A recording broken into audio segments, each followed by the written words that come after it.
Algumas pessoas nos escreveram, aliás, muitas pessoas nos escrevem, mas o apresentador do programa fala mais do que o homem da cobra, então nem sempre a gente tem tempo de tratar. Mas o que é bom é que toda a conversa aqui acaba tocando muitos dos assuntos que nos são enviados. Uma primeira pessoa fala aqui a respeito da síndrome do pânico que eu tive. Meu nome é Lucéia, sou de Goiatuba, interior de Goiás. Acompanho muito o senhor nos programas de direção espiritual e quando não assisto, vejo no YouTube. E isso tem me ajudado muito, pois desde janeiro eu estou em tratamento devido a uma depressão com transtorno de ansiedade e ainda sofro muito porque dentro de mim existem coisas muito mal resolvidas.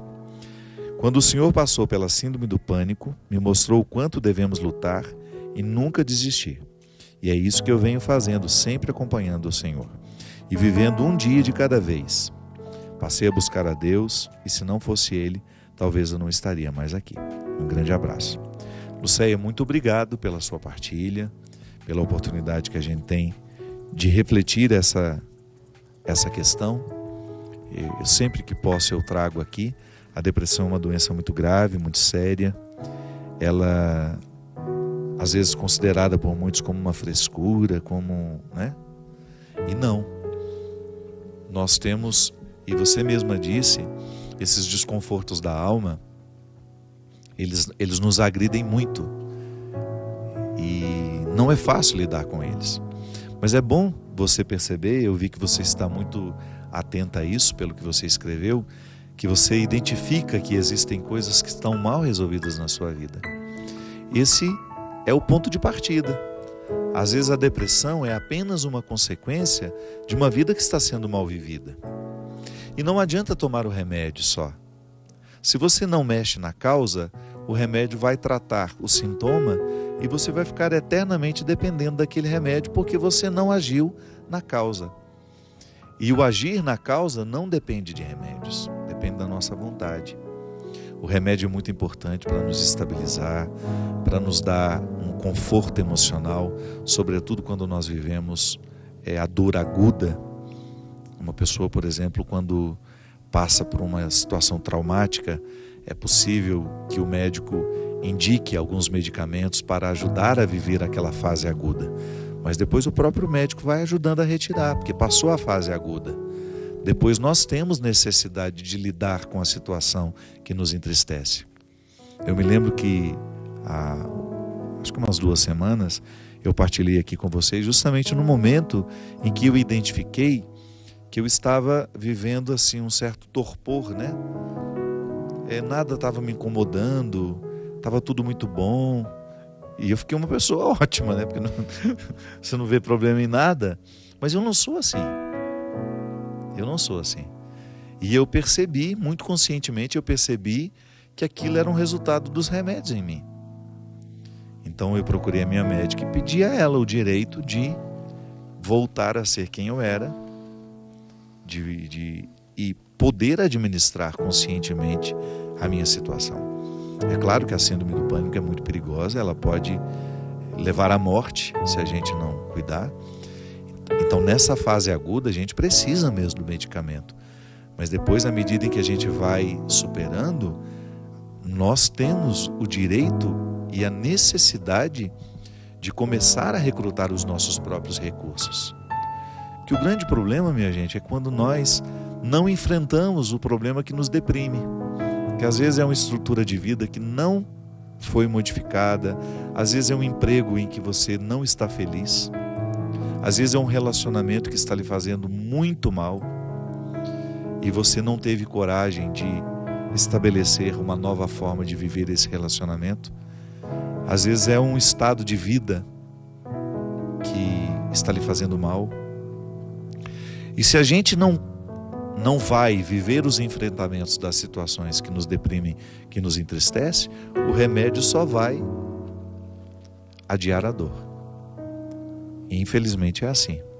Eu fico muito preocupado de ver como facilmente nós nos encaminhamos aos remédios e como nós temos, porque estamos muito facilmente sendo encaminhados aos remédios, a gente fica procrastinando, adiando o tocar naquelas feridas que é necessário para que elas sejam curadas. Então, Lucéia, eu fico muito feliz que você esteja consciente e de que, apesar do sofrimento emocional que você vive, você esteja encontrando aqui no nosso programa, ou seja, também nas minhas pregações no YouTube, nas minhas palavras que nem vão mais por mim, né, que outras pessoas levam, divulgam por aí, que você possa estar aí descobrindo uma força a mais para você poder seguir. Que é assim mesmo. Uma palavra, ela tem o mesmo efeito que um comprimido às vezes. Ela provoca dentro de nós um bem-estar, ela provoca uma esperança e isso é muito bom. E nós não podemos desistir. Eu tenho uma amiga, uma família muito próxima a mim lá em Campina Grande, que desistiu na semana passada. Se matou, bebeu veneno na frente dos filhos. Uma situação tristíssima. Um desajuste emocional que já estava se avolumando e de repente aconteceu. E isso nós sabemos que é muito comum. Muita gente desiste da vida. Eu não tenho medo de dizer, eu quis desistir em julho deste ano.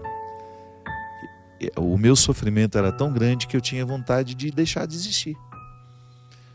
Eu não sabia mais conviver com aquele sofrimento. Estava tão agudo dentro de mim que eu perdi a vontade de viver. Mas isso é temporário. Se a gente cuida, volta a dizer, a gente toma o remédio na hora certa, procura o profissional na hora certa e depois você começa a encaminhar com terapias ocupacionais, mudança de hábito, mudança de alimentação. Eu já falei isso aqui uma vez, né? Eu tenho uma admiração muito grande pela Margarida Félix, que é uma psicóloga lá de Recife. Ela tem um trabalho muito interessante, que é de recuperação de pessoas deprimidas através de mudança de hábitos e mudança de alimentação.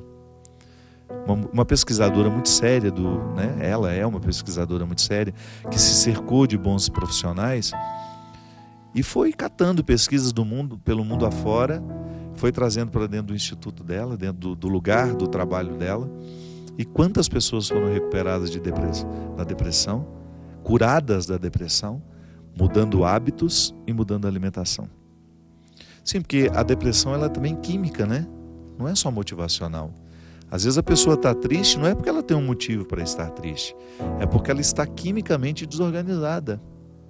O que é a química do nosso organismo, senão o nosso alimento, a nossa produção hormonal, que é toda estimulada através dos hábitos. A gente sabe que a atividade física tem o poder de ajudar a regularizar a nossa produção hormonal. Então há tantas coisas a serem feitas que nós precisamos ter menos preguiça na lida com a gente. Às vezes eu fico muito preocupado, Jocely, que eu encontro pessoas muito acomodadas nas cápsulas, né? Não mudam o seu comportamento.